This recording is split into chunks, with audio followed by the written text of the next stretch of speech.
Hey guys! So this week I've been in Greece with my friends Suzie and Alix, and I thought I would do a get ready with me for our girls' night out when we all dressed up and had a really nice girly evening. So the first thing I'm going to do is to wash my face. Even though I've got no makeup on, I like to just wash my face to make sure I've got a really clean base for makeup. I am using my Neutrogena Visibly Clear Pink Grapefruit Facial Wash, which was actually a total trip down memory lane rediscovering this product because I used to use it when I was a teenager and I just really love the smell. I love pink grapefruit scents, and it's really good at fighting spots as well and just making sure you have really nice clean skin. It leaves it feeling really fresh. And then I'm applying moisturizer. I'm using the same range, the Neutrogena Visibly Clear Pink Grapefruit Oil-Free Moisturizer, and I really like this for underneath makeup because it's oil-free, so it doesn't leave a residue on your skin. It just leaves your skin feeling really fresh. It actually has a kind of a cooling effect to it as well. It's really nice if you've been in the sun too.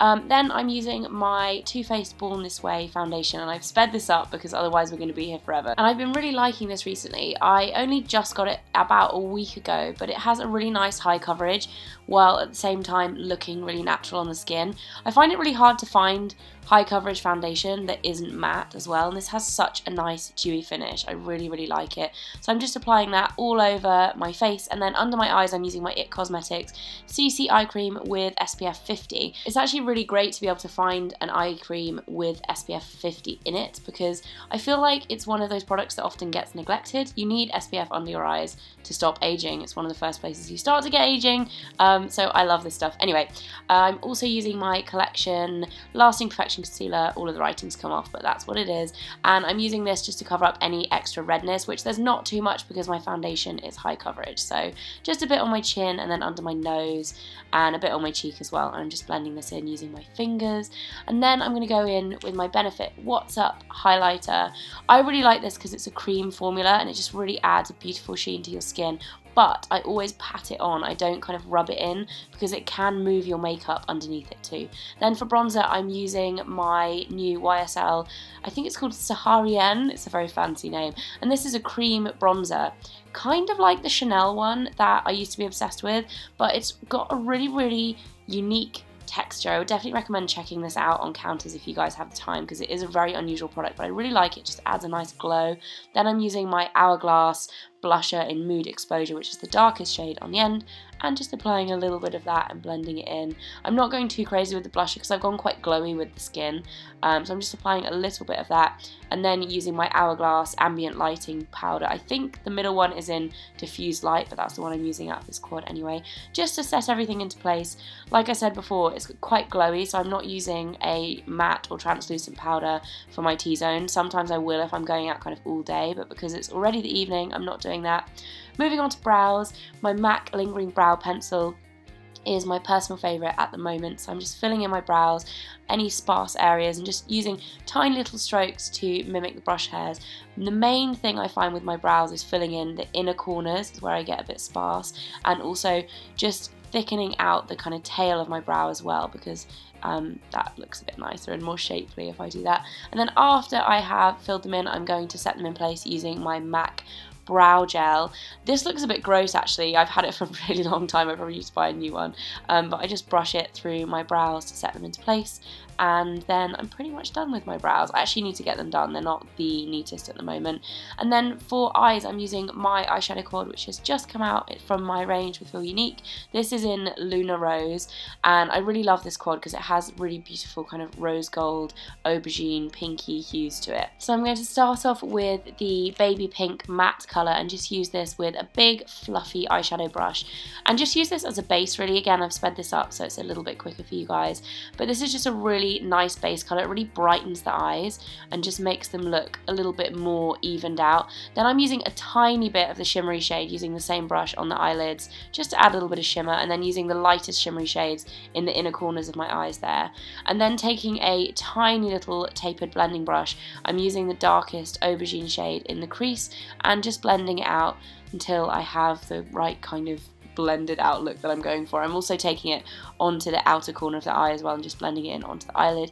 Then for eyeliner, I'm using my YSL Shocking Eyeliner, which I've recently discovered. I really, really like this.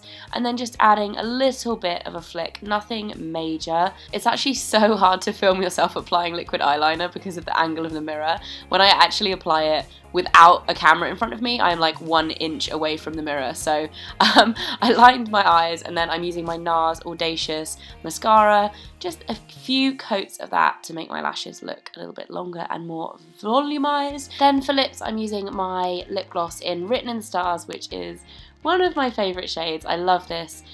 If you have a bit more of a dramatic eye look, or for everyday, it's just a perfect kind of nudie mauve pink. Really gorgeous. So I'm applying that, and then that is pretty much it for my makeup look. I popped outside to do my hair because it finally stopped raining. We didn't actually get the best weather in Greece. Kind of unlucky. So what I'm doing with my hair is I'm just brushing through it.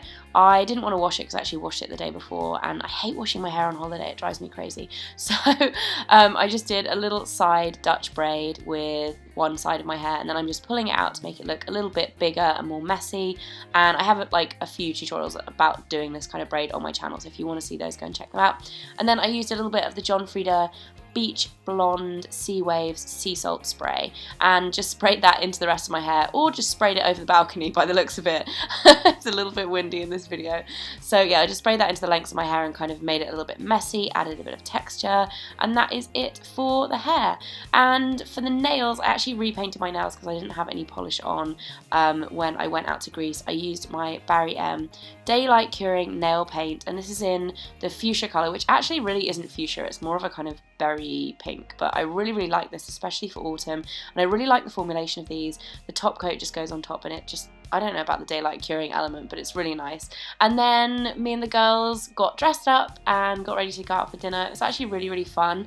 Suzie was wearing the most beautiful pink dress. If you guys don't know these girls, I'm going to link both their channels in the description box below, so you guys should go and check them out. They're awesome. But yeah, Suzie's dress was from ASOS, and then she paired it with this gorgeous, gorgeous bag from Zara, which I'm obsessed with. And then she just had a really simple, messy side fishtail, which I think is lovely, and I think it really suits her actually. I haven't seen her with plaits that often, and I think it's a really nice look.